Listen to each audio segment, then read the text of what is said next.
Le 7 septembre 2025, le sol du Burkina Faso a basculé dans l'histoire. Un événement géologique inattendu, le plus grand gisement de diamants jamais découvert sur Terre, niché dans un volcan éteint au cœur du pays. Ibrahim Traoré, face à cette richesse inouïe, se retrouve à un carrefour décisif. Cette découverte pourrait propulser le pays vers de nouveaux horizons, mais elle porte aussi son lot de dangers. La question brûlante, comment le Burkina Faso pourrait-il protéger cette richesse sans tomber sous le joug des grandes puissances mondiales? Traoré saura-t-il garder la souveraineté ou laissera-t-il cette lumière s'éteindre sous la pression internationale? La découverte du gisement de diamants sous le volcan Somgandé pourrait changer à jamais le destin du Burkina Faso. En quelques heures, le monde entier a pris conscience de la richesse inédite enfouie sous cette terre. Avec un potentiel économique capable de tripler le PIB minier du pays, Ouagadougou pourrait devenir un carrefour stratégique en Afrique. Mais derrière cette promesse d'abondance se cache une vérité beaucoup plus complexe. Si la gestion de ce trésor naturel n'est pas prudente, le Burkina Faso risque de sombrer dans une dépendance accrue envers les puissances étrangères. Ibrahim Traoré, conscient de l'ampleur du défi, a déjà mis en garde contre la tentation de vendre cette richesse. Le diamant, selon lui, n'est pas simplement un bien à exploiter, mais un symbole de souveraineté à protéger.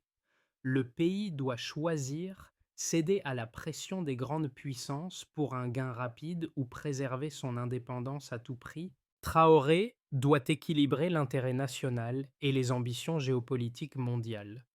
Le 7 septembre 2025, l'information a été confirmée. Un gisement de diamants de taille inédite a été découvert au cœur du Burkina Faso, sous le volcan Somgandé. Ce gisement pourrait contenir des ressources d'une valeur estimée à plus de 90 milliards de dollars, représentant près de 45% des réserves mondiales de diamants connues. La confirmation par satellite a révélé une densité minérale exceptionnellement élevée, bien au-delà de ce que l'on pensait possible. En quelques heures, la nouvelle a fait le tour du monde et avec elle, une multitude de questions ont émergé. À Ouagadougou, la capitale, la réaction a été immédiate. Les autorités ont déployé des hélicoptères militaires pour sécuriser la zone, tandis qu'Ibrahim Traoré a convoqué un conseil d'urgence. L'annonce, bien que saluée comme une avancée historique pour le pays, a aussi mis en lumière les risques géopolitiques immédiats. Les grandes puissances, de Pékin à Washington en passant par Paris, ont immédiatement cherché à évaluer l'ampleur de l'impact sur l'équilibre des ressources mondiales. Cependant, pour Ibrahim Traoré, cette découverte n'est pas simplement une question économique. Il s'agit d'un test de la capacité du Burkina Faso à gérer sa propre destinée. En effet, Traoré a insisté dès le début. Ce diamant n'est pas à vendre, il est à protéger. Il a compris que le vrai défi ne réside pas dans l'exploitation des ressources, mais dans la gestion des pressions externes et des enjeux de souveraineté nationale. Le pays doit non seulement sécuriser cette richesse, mais aussi éviter qu'elle ne devienne un piège géopolitique. La découverte de Somgandé pourrait transformer le Burkina Faso en une puissance régionale, mais ce pouvoir pourrait rapidement se retourner contre lui si une stratégie solide n'est pas mise en place. Ibrahim Traoré, le président du Burkina Faso, s'est retrouvé à un carrefour historique après la découverte du gisement de diamants. À peine âgé de 45 ans, ce leader émergent a pris le contrôle d'une situation qui pourrait redéfinir non seulement l'avenir du Burkina Faso, mais aussi celui de l'ensemble du continent africain. Traoré a montré un sens stratégique et une détermination sans faille, refusant de se laisser influencer par les pressions internationales. Dès le lendemain de la découverte, il a convoqué un conseil d'urgence pour discuter de l'avenir de cette ressource. Plutôt que de se précipiter vers des accords rapides avec des investisseurs étrangers, il a insisté sur la nécessité de protéger la souveraineté du pays et de ne pas se laisser engloutir par les convoitises extérieures. Les premiers gestes de Traoré ont été clairs. Il a ordonné la fermeture temporaire de la zone minière et la mise en place d'un contrôle militaire strict. Chaque décision a été scrutée de près, mais aussi saluée pour sa prudence. Sous sa direction, le Burkina Faso a pris des mesures pour sécuriser le gisement tout en amorçant des discussions internes sur la gestion des ressources et l'impact sur la population locale. À l'échelle internationale, l'annonce de la découverte a été perçue comme un moment décisif. Les grandes puissances ont rapidement réagi, certains diplomates évoquant la possibilité d'une nouvelle course au diamant, tandis que d'autres se sont inquiétés de la capacité de Traoré à maintenir le contrôle. Les premiers mois sous sa présidence promettent d'être cruciaux, non seulement pour la gestion de cette richesse, mais aussi pour la stabilité politique et économique du pays. L'histoire de la découverte du diamant sous le volcan Somgandé a débuté le matin du 7 septembre 2025, lorsque des capteurs géologiques burkinabés et chinois ont détecté des anomalies dans la région. Les premières données étaient si invraisemblables qu'elles ont été d'abord prises pour des erreurs de calibration. Mais à mesure que les analyses se poursuivaient, la réalité est devenue évidente. Un gisement de diamants d'une densité exceptionnelle se trouvait sous la surface de la Terre. À Ouagadougou, l'information a pris rapidement de l'ampleur. L'éclat de cette découverte a envahi les médias internationaux et l'économie mondiale a commencé à en mesurer les répercussions potentielles. Ibrahim Traoré, immédiatement informé, a réagi avec calme mais fermeté. Dès que la confirmation par satellite s'est tombée, il a ordonné la sécurisation immédiate de la zone par les forces militaires. Cette réponse rapide visait à éviter tout chaos et à protéger les ressources du pays contre toute exploitation prématurée. En parallèle, Traoré a convoqué un conseil d'urgence pour déterminer la meilleure façon de gérer cette découverte sans compromettre la souveraineté du pays. Le lendemain, les experts en ressources naturelles ont estimé que la valeur brute du gisement pourrait dépasser plusieurs milliards de dollars, et la question du contrôle de cette richesse a rapidement pris une dimension géopolitique.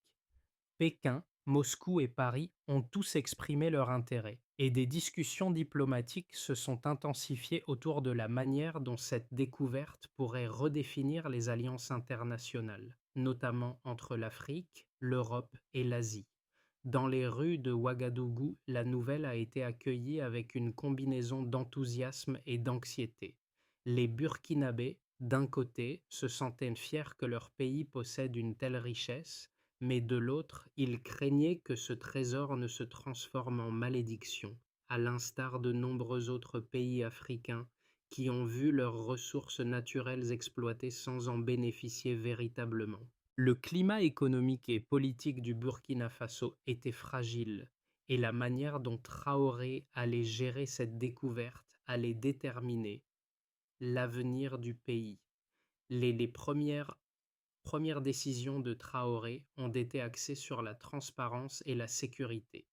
Un comité mixte composé d'experts nationaux et internationaux a été créé pour évaluer les risques géologiques et les impacts environnementaux du projet. Traoré a insisté sur le fait que toute extraction serait menée avec une transparence totale et que les bénéfices de cette découverte seraient utilisés pour renforcer l'infrastructure nationale et améliorer les conditions de vie des Burkinabés. Il a également affirmé que cette richesse ne serait pas sacrifiée sur l'autel des pressions étrangères. Dans les mois suivants, la situation s'est intensifiée. Les discussions sur le contrôle de la zone minière sont devenues de plus en plus complexes. Les grandes entreprises minières et les puissances internationales ont tenté d'établir des partenariats, mais Traoré est resté inflexible, affirmant que le Burkina Faso choisirait son propre rythme et contrôlerait son destin. La pression extérieure ne cessait de croître, mais Traoré a continué de défendre l'idée d'une indépendance énergétique et économique pour son pays.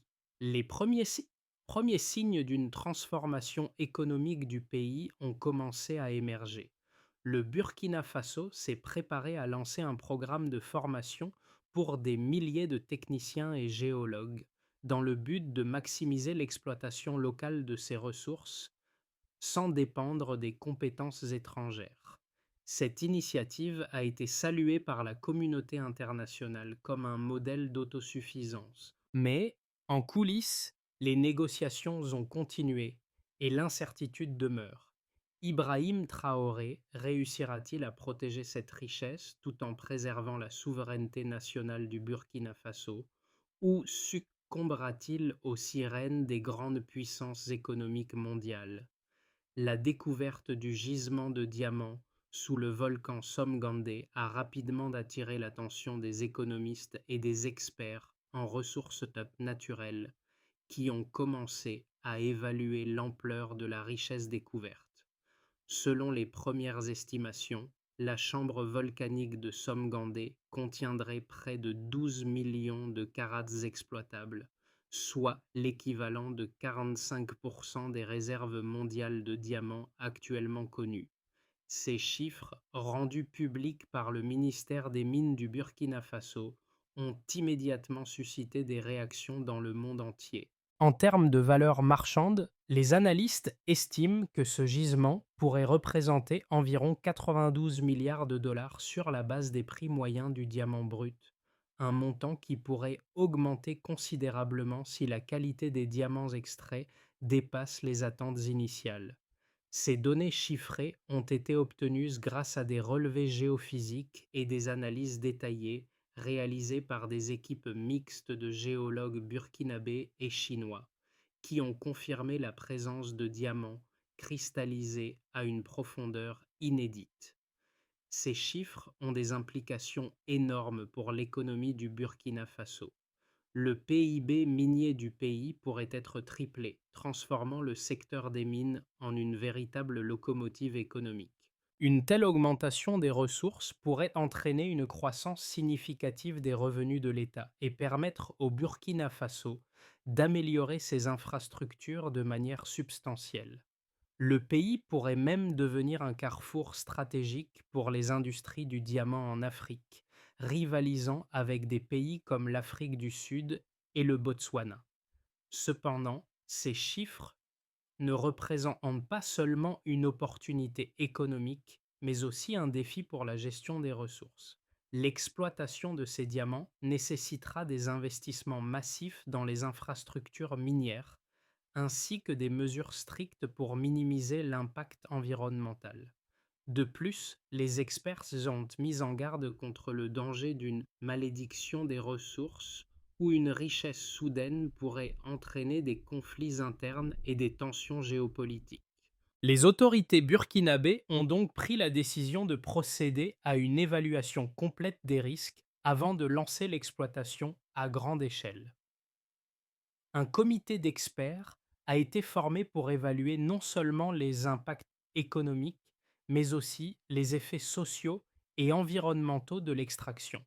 Les chiffres sur la densité minérale et le coût d'extraction ont conduit à des prévisions optimistes concernant les retombées financières, mais la prudence reste de mise. Le coût estimé pour l'extraction d'un carat de diamant est de 230 $, un chiffre relativement faible par rapport à d'autres gisements mondiaux, ce qui pourrait rendre l'exploitation de Somgandé particulièrement rentable. Toutefois, les autorités ont insisté sur le fait que ces bénéfices devraient être utilisés de manière à garantir un développement durable et à renforcer l'indépendance du pays. Enfin, l'une des principales préoccupations est de savoir si cette découverte pourra réellement transformer l'économie du Burkina Faso sans entraîner de dépendance vis-à-vis des investissements d'étrangers. Les chiffres sont clairs. Le pays est assis sur une montagne de richesses, mais la véritable question est de savoir si Ibrahim Traoré saura tirer parti de ces ressources sans compromettre la souveraineté nationale. Dans le débat entourant la gestion du gisement de diamants du Burkina Faso, deux arguments opposés se dessinent. D'un côté, certains économistes et experts étrangers plaident pour une ouverture rapide et une coopération avec des entreprises internationales pour maximiser les profits et accélérer le développement économique du pays. Selon eux, l'exemple de pays comme le Botswana, qui a utilisé les grandes entreprises minières pour moderniser son infrastructure et renforcer son économie, prouve qu'une coopération internationale peut être bénéfique. Ils soutiennent que les investissements étrangers apporteraient non seulement des capitaux nécessaires, mais aussi des technologies avancées et une expertise qui pourraient améliorer les conditions de vie de la population et créer des milliers d'emplois. Les défenseurs de cette approche mettent en avant l'idée que l'isolement ou la réticence à accueillir des investissements étrangers pourrait nuire à la croissance du Burkina Faso. Ils avertissent que dans un contexte économique mondial interconnecté, refuser une telle opportunité pourrait freiner l'expansion du pays et maintenir son statut périphérique dans l'économie mondiale. De plus, ils soulignent que le Burkina Faso pourrait profiter d'une coopération avec des puissances étrangères pour renforcer sa position géopolitique, attirant ainsi davantage d'investissements dans d'autres secteurs économiques. Cependant, l'argument opposé, porté par Ibrahim Traoré et son cercle rapproché, repose sur une vision différente de la souveraineté. Pour Traoré, la découverte des diamants ne doit pas être perçue comme une simple chance économique, mais comme un test de la capacité du Burkina Faso à rester maître de son destin. Selon lui, ouvrir trop tôt à l'exploitation étrangère reviendrait à perdre le contrôle sur une ressource stratégique. Cette vision est partagée par ceux qui croient que les richesses naturelles doivent d'abord bénéficier au peuple burkinabé et non à des entreprises internationales qui pourraient piller ces ressources tout en ne laissant que des miettes aux populations locales. Les partisans de Traoré soulignent que l'histoire de nombreux pays riches en ressources naturelles, mais pauvres en développement, montre les dangers de l'exploitation précipitée. La malédiction des ressources est un phénomène bien documenté où des pays riches en minéraux se retrouvent pris dans des cycles de corruption, de conflits et de dépendance économique.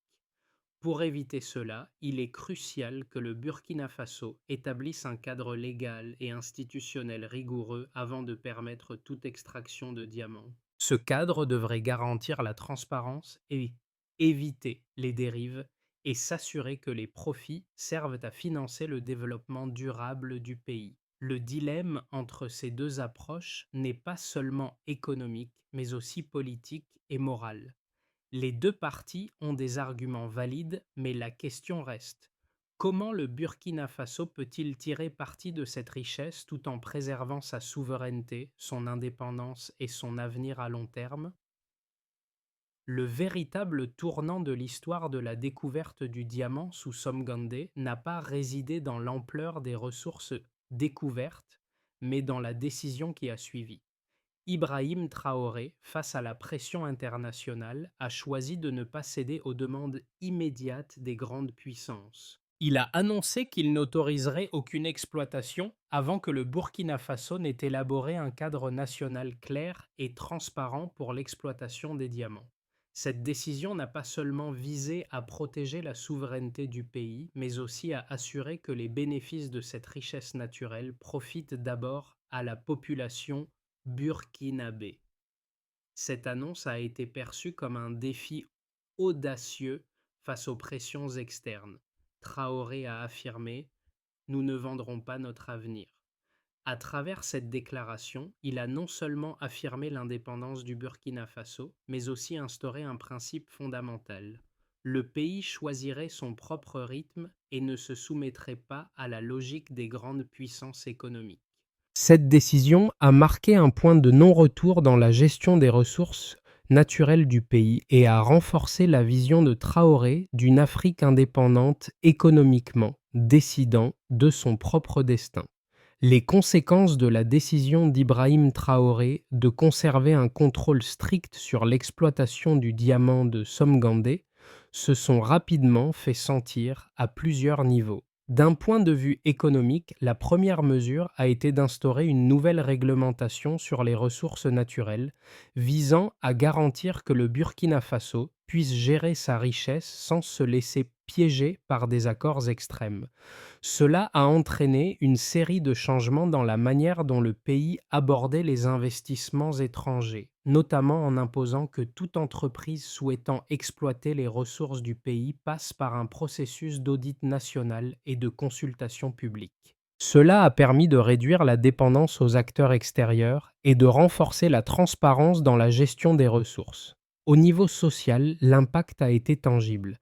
Les Burkinabés ont commencé à percevoir les retombées économiques de cette décision, avec des investissements dans des infrastructures publiques telles que des routes, des écoles et des hôpitaux. Des programmes de formation ont été lancés visant à former des milliers de techniciens et de géologues locaux afin d'assurer que l'exploitation minière profite en priorité aux citoyens du pays.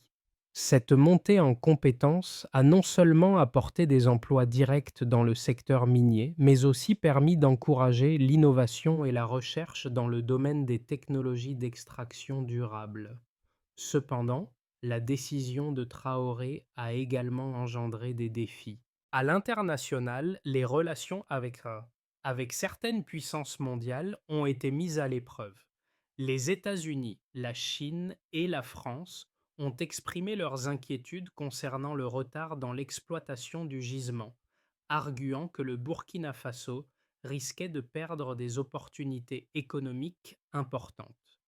Le pays a vu une diminution des investissements étrangers dans d'autres secteurs, notamment dans l'industrie manufacturière, car certains investisseurs ont commencé à craindre une trop grande instabilité ou une régulation trop stricte. Toutefois, Traoré a maintenu sa position en affirmant que la souveraineté du Burkina Faso passait avant tout. La situation géopolitique a également été influencée. Le contrôle du gisement a attiré l'attention des puissances mondiales, notamment de la Chine, qui voyait dans cette découverte une possibilité d'intensifier ses partenariats avec le Burkina Faso. Les autorités chinoises ont proposé des collaborations pour l'exploitation minière, mais Traoré a insisté pour que toute coopération se fasse sur des bases transparentes et équitables. De même, la France, ancienne puissance coloniale, a exprimé son désir de participer au projet, mais sous des conditions strictes, garantissant la priorité aux acteurs locaux. Dans le même temps, l'opinion publique au Burkina Faso est devenue de plus en plus divisée sur la gestion de la richesse du pays. Une partie de la population soutenait fermement Traoré, saluant son approche nationale et souveraine. Cependant, d'autres s'inquiétaient des conséquences de l'isolement économique et des retards dans l'exploitation des ressources. Certains craignaient que cette prudence n'aboutisse à un ralentissement économique, voire à une instabilité intérieure si le pays ne parvenait pas à générer rapidement des revenus. Les débats sur la gestion des diamants sont devenus un miroir des tensions internes du pays. Certains politiciens ont dénoncé le manque de flexibilité de Traoré, l'accusant de ne pas saisir les opportunités. Mais, à travers toutes ces pressions, le président a gardé son cap, restant fidèle à son principe. Protéger les intérêts du Burkina Faso, tout en ouvrant la voie à une coopération internationale qui respecte les aspirations et la souveraineté du pays. Le Burkina Faso, sous la direction d'Ibrahim Traoré, se trouve à un carrefour stratégique, et les mois à venir s'annoncent décisifs pour l'avenir économique et géopolitique du pays. 3 scénarios se dessinent pour les 6 à 12 prochains mois, chacun ayant des implications profondes pour la stabilité interne du pays et ses relations internationales. Dans ce scénario, le Burkina Faso choisit de maintenir sa politique actuelle de gestion prudente des ressources. Le gouvernement continue de renforcer la transparence et la gouvernance minière en augmentant l'investissement dans la formation locale et en favorisant l'exploitation durable des diamants. L'exploitation du gisement de Somgandé se fait lentement mais de manière mesurée avec un contrôle total des revenus par l'État. Cette approche permettrait au pays d'éviter les risques d'instabilité et de corruption tout en préservant son indépendance politique. Cependant, la croissance économique serait modérée, car l'exploitation à grande échelle n'est pas encore autorisée. Ce modèle assure la stabilité intérieure, mais pourrait ralentir la montée en puissance économique du pays. Dans ce scénario plus optimiste, le Burkina Faso initie une coopération étroite avec d'autres pays du Sahel pour mutualiser les ressources et les efforts dans la gestion du diamant. Le pays forme un consortium régional avec des nations comme le Mali, le Niger et le Ghana pour exploiter les ressources naturelles de manière collective. Cette alliance permettrait de renforcer la position géopolitique du Burkina Faso, transformant Ouagadougou en un centre stratégique de décision pour l'Afrique de l'Ouest. Les investissements étrangers, principalement chinois et russes, seraient accueillis sous une supervision stricte, ce qui permettrait au pays de se moderniser rapidement tout en gardant le contrôle sur ses ressources. Cette coopération renforcée permettrait au Burkina Faso de doubler son PIB en 5 ans, créant ainsi un nouveau modèle de souveraineté partagée et de prospérité régionale.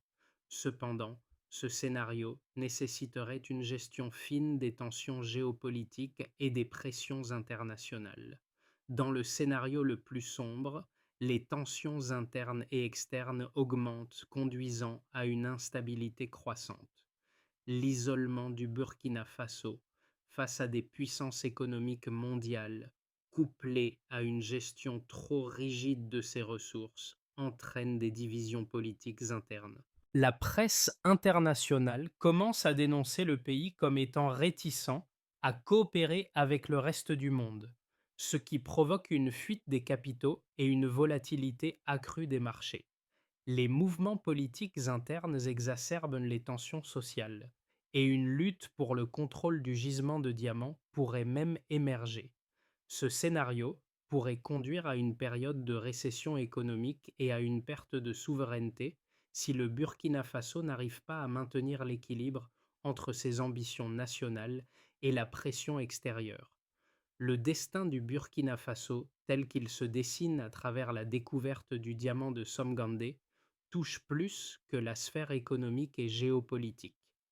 Il fait écho à une question fondamentale. Jusqu'où un pays peut-il aller pour protéger ses ressources naturelles tout en répondant aux attentes d'un monde globalisé? Ibrahim Traoré, à travers ses choix audacieux, semble vouloir dire au monde que le pays n'est pas simplement un acteur passif dans l'économie mondiale, mais qu'il a la capacité de définir sa propre voie. Cette décision n'est pas uniquement une question de gestion des diamants, mais un test pour tous les pays en développement face à la tentation de céder leurs ressources en échange de promesses de développement rapide. Pour les Burkinabés, l'histoire de Somgandé est un symbole d'espoir et de renaissance. Le pays n'est plus un simple spectateur des jeux géopolitiques mondiaux. Il choisit son propre chemin, en décidant que sa richesse ne sera pas l'outil de la domination extérieure, mais un levier pour son propre avenir. Les décisions d'Ibrahim Traoré rappellent que l'indépendance nationale va au-delà des frontières économiques. C'est une question de fierté, de contrôle et d'autodétermination. Dans les villages de tout le Burkina Faso, on parle désormais de la terre des ancêtres réveillés, un pays qui se dresse enfin pour protéger son patrimoine et son avenir. Pour les jeunes générations, c'est une promesse que l'avenir leur appartient. Ibrahim Traoré n'est pas seulement un dirigeant politique, il est devenu un symbole de ce que peut accomplir un peuple lorsqu'il décide de prendre en main son destin. La gestion du gisement de diamants de Somgandé ne peut se faire sur un coup de tête.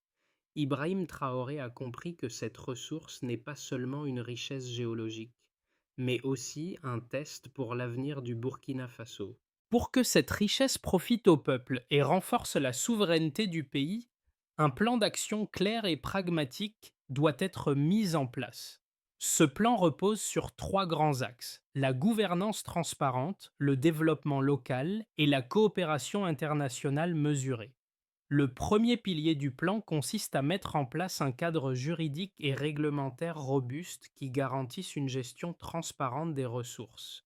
Chaque contrat minier devra être publié publiquement, avec une possibilité d'audit citoyen.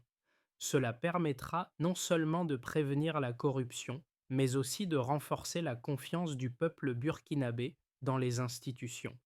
Des comités de surveillance composés d'experts nationaux et internationaux seront chargés de superviser chaque étape de l'exploitation, garantissant que les bénéfices sont répartis équitablement. Le second axe du plan porte sur la création de programmes de formation nationaux afin de garantir que l'exploitation des diamants profite aux Burkinabés. Des écoles spécialisées en géologie, ingénierie minière et technologie d'extraction durable seront mises en place pour former la future génération de professionnels du secteur.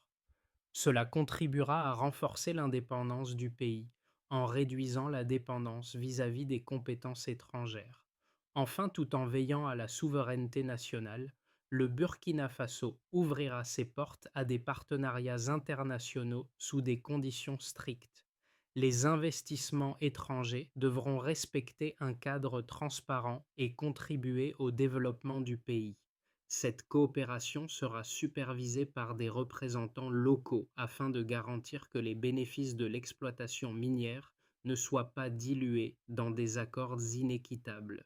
Ce plan d'action constitue un modèle de gestion responsable et équilibré, et s'il est mis en œuvre correctement, il pourrait non seulement transformer l'économie burkinabé, mais aussi servir d'exemple pour d'autres pays africains confrontés à des défis similaires. Au cœur du Burkina Faso, sous le volcan de Somgandé, une nouvelle ère commence. Ibrahim Traoré a prouvé qu'il est possible de se réapproprier son destin même face aux pressions du monde entier. Ce diamant qui a réveillé le pays n'est pas simplement une richesse matérielle, il est devenu un symbole d'une Afrique capable de décider par elle-même de son avenir. Dans les rues de Ouagadougou, on chante désormais l'hymne de la Renaissance, une mélodie qui résonne bien au-delà des frontières du pays. Le diamant n'est plus un simple minéral précieux, mais une métaphore de la souveraineté retrouvée. Les Burkinabés, jeunes et vieux, se sentant désormais unis par un même but, faire en sorte que cette richesse serve non seulement à leur propre bien-être, mais aussi à la dignité retrouvée de leur nation. Ibrahim Traoré, avec calme et détermination, a montré la voie à suivre. Le pays, fort de cette nouvelle fierté, est désormais prêt à marcher sur le fil de l'indépendance sans se laisser détourner par les convoitises extérieures. La véritable lumière qui brille aujourd'hui dans le Burkina Faso ne provient pas des diamants, mais de la conviction que ce pays, à son rythme, écrira désormais son propre récit. Le Burkina Faso se trouve à un tournant crucial de son histoire, et l'exemple d'Ibrahim Traoré montre que la véritable force réside dans la capacité à protéger son avenir tout en restant ouvert à de nouvelles opportunités. Si vous croyez en un avenir où les pays africains peuvent prendre en main leurs ressources et leur destin, l'histoire de Somgandé vous invite à réfléchir à la manière dont nous pouvons tous contribuer à un monde plus équitable. À travers l'exemple du Burkina Faso, nous voyons que chaque décision compte. Que vous soyez un citoyen engagé, un investisseur responsable ou un acteur politique, la question qui se pose est la suivante. Comment pouvez-vous, à votre échelle, soutenir les choix de souveraineté, de développement durable et de gouvernance transparente? Ne soyons pas de simples spectateurs des grandes transformations de notre époque. Engageons-nous ensemble pour un futur où chaque nation, à l'instar du Burkina Faso, peut faire briller ses propres ressources pour le bien de tous. Participez à cette discussion, partagez cette histoire et réfléchissons ensemble à ce que signifie véritablement être maître de son destin.